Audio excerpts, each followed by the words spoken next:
নমস্কার বন্ধুরা, সেন গানের পক্ষ থেকে আমি প্রসেনজিৎ সেন ও পার্থিব সেন আপনাদের সামনে আবার চলে এসেছি আজকে একটা নতুন ভিডিও নিয়ে। এই যে গরম, এত গরমে যে গরম পড়েছে তাতে তো আমাদেরই হাইফাই উঠে যাচ্ছে।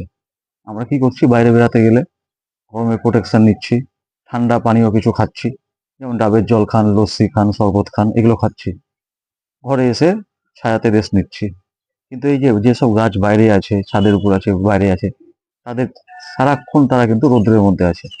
আমরা যেমন ঠান্ডা খেয়ে শরীরটাকে শান্তি দিচ্ছি, ওরকম তাদেরও যদি আমরা কিছু ঠান্ডা পানীয় দিতে পারি, তাহলে গাছটা সুস্থ থাকবে, সবল থাকবে, শিকড়টা ঠান্ডা থাকবে। শিকড় যত ভালো থাকবে গাছ তত ভালো হবে।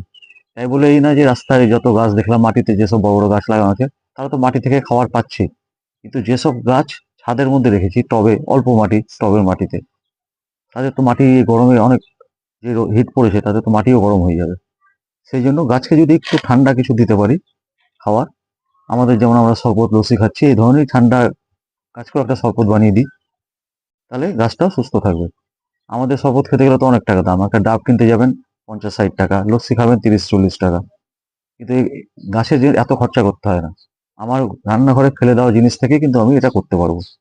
আমাকে কোনো বেশি খরচা করতে হবে না, হয়তো খুব বেশি হলে 10 টাকা 15 টাকা খরচা হতে পারে, এর বেশি হবে না।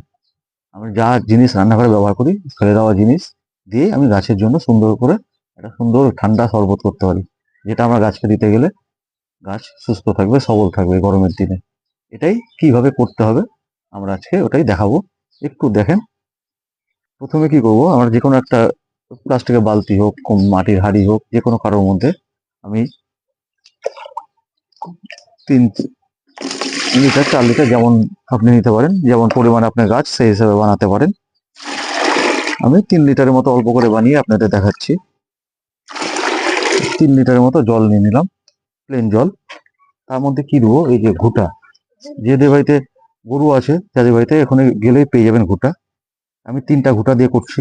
আপনার জল বেশি দিয়ে এটাকে আরো 5টা 6টা, যত যেমন গাছ থাকবে সেই পরিমাণ করবেন। বুঝলিবা?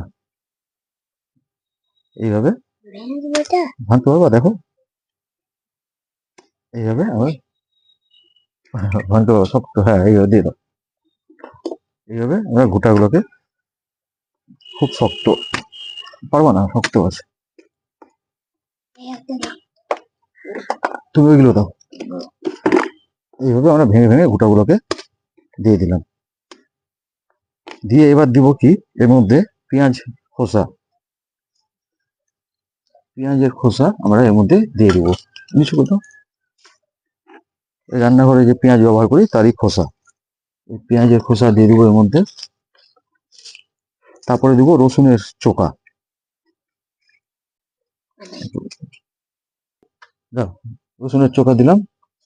রসুনের চোকা দেওয়ার পর এবার দেবো আলুর চোকা। এই আলুর চোকাগুলো এর মধ্যে দিয়ে দিচ্ছি। আলুর চোকা দিয়ে দিলাম, সম্পূর্ণ দিলাম।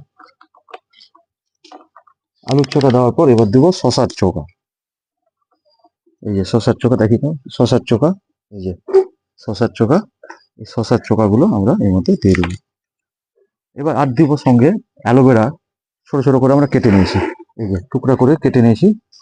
এই যে অ্যালোভেরা এইভাবে কেটে নিয়েছি টুকরা করে, এই অ্যালোভেরা টুকরা আমরা এর মধ্যে দিয়ে দেবো। দিয়ে দাও, অ্যালোভেরা দিয়ে দিব। আর দিব আখের গুড়। আখের গুড়কে আমরা গলিয়ে নিয়েছি, মানে জল দিয়ে গুলিয়ে নিয়েছি আর আখের গুড়কে, এটা বাটি ধরে ঢেলে দিই। এই আখের গুড়কে আমরা এর মধ্যে দিয়ে দিচ্ছি একটু। আর দিয়ে দেবো টক দইকে আমি একটু জল দিয়ে গুলিয়ে নিয়েছিলাম, এই টক দইটাকে আমরা এর মধ্যে দিয়ে দেবো। দিয়ে দাও,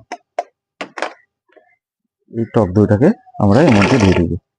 ব্যাস, এটাকে এবার এইভাবে একটু ভালো করে নেড়ে আমরা 5 দিন 6 দিন এইভাবে রেখে দেবো। এবার 2 দিন পর পর একটু করে নেড়ে দিতে হবে, জিনিসটা যাতে উপর নিচ হলে তাড়াতাড়ি পচবে। এইভাবে আমরা 2 দিন পর পর কাঠিয়ে দিয়ে নাড়বো, নেড়ে আমরা এইভাবে রেখে দেবো। 4-5 দিন এইভাবে থাকবে।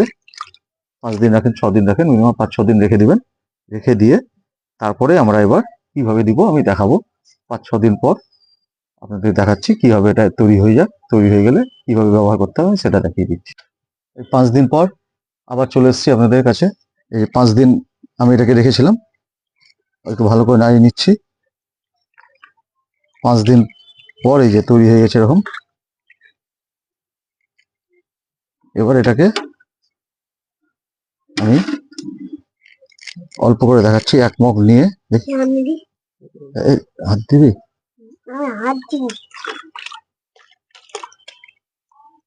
1 মগ আমি এই বালতির মধ্যে এটা লিকুইডটাকে 1 মগ নিচ্ছি এর মধ্যে।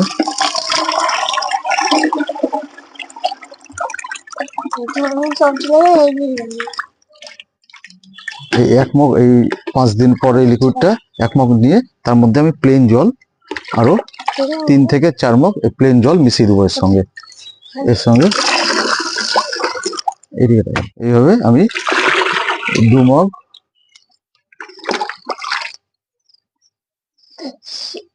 এভাবে 3 মগ জল আমি মিশিয়ে দিলাম। ওই 1 মগ এই লিকুইডের সঙ্গে 3 মগ আরো এক্সট্রা জল মিশালাম। মিশিয়ে এবার এটাকে আমরা গাছে দিয়ে দেবো। এরকম গাছে আমরা ব্যবহার করব। এই গাছে, কোনো গাছে তখন আস্তে আস্তে আমরা গোড়ায় এভাবে দিয়ে দেবো। এইভাবে গাছে গোড়ায় আমরা প্রতিটা গাছে এভাবে, এবার যেমন পরিমাণ আপনার গাছ থাকবে সেইভাবে আপনারা বানাবেন। বানিয়ে 1 মগের সঙ্গে 3 মগ 4 মগ জল দিবেন। দিয়ে আপনারা পাতলা করে সব গাছের গোড়ায় গোড়ায় এইভাবে সব গাছের গোড়ায় গোড়ায় আমরা এটা দিয়ে দেবো। এটাই হচ্ছে, দিলে কি হবে, গাছ অনেক ঠান্ডা থাকবে। এর মধ্যে কি পাচ্ছে গাছ? এর মধ্যে গাছ পাচ্ছে আপনার নাইট্রোজেন পাচ্ছে, ফসফরাস পাচ্ছে, পটাশ পাচ্ছে, জিঙ্ক পাচ্ছে, ম্যাগনেসিয়াম পাচ্ছে, সমস্ত কিছু পাবে এর মধ্যে। ম্যাঙ্গানিজ পাবে, A to Z আয়রন পাবে, এর মধ্যে সব কিছু পাচ্ছে। এবং গাছ এটাতে কি হবে, শিকড়টাও গাছের ঠান্ডা থাকবে। সেই জন্য গাছও ঠান্ডা থাকলে এই গরমের দিনে গাছও সুন্দর সতেজ হবে। এইভাবে যদি আমরা গাছকে একটু ঠান্ডা দিতে পারি, ঠান্ডা পানীয় দিতে গেলে, এটা একটা গাছের শরবত। এই গরমের দিনে এইভাবে গাছকে দিতে গেলে কিন্তু গাছে যে পাতা পড়ে যাওয়া, গরমে ঝলসে যাচ্ছে, এগুলো অনেক কমে যাবে দেখবেন। যদি মনে করেন যে এটা স্প্রে করবেন, স্প্রে করলেও আপনি এর সঙ্গে 5 থেকে 6 মগ জল মিশাবেন। তখন একটু বেশি করে জল মিশাবেন, 5-6 মগ মিশিয়ে ভালো করে ছেঁকে নিয়ে এটাকে আপনি গাছে স্প্রেও করতে পারেন। আর গাছে গোড়ায় দিতে গেলে 3 মগ থেকে 4 মগ জল মিশালে এটা আপনার গাছে গোড়ায়। স্প্রে করার সময় একটু জলটা বেশি মিশাবেন। হ্যাঁ, স্প্রে করার সময় একটু গাছে একটু গোড়ায় মানে জলটা বেশি দিতে হবে স্প্রে করার সময়। এইভাবে করতে গেলে আপনি দেখবেন গরমের দিনে কোনো প্রবলেম হবে না গাছের। এটাই হচ্ছে গাছের একটা সুন্দর ঠান্ডা খাবার। নমস্কার বন্ধুরা, যদি ভালো লাগে ভিডিওটা, আরো এরকম ভিডিও ভালো পেতে আপনারা অবশ্যই আমার চ্যানেলকে লাইক করবেন, শেয়ার করবেন ও সাবস্ক্রাইব করবেন। নমস্কার।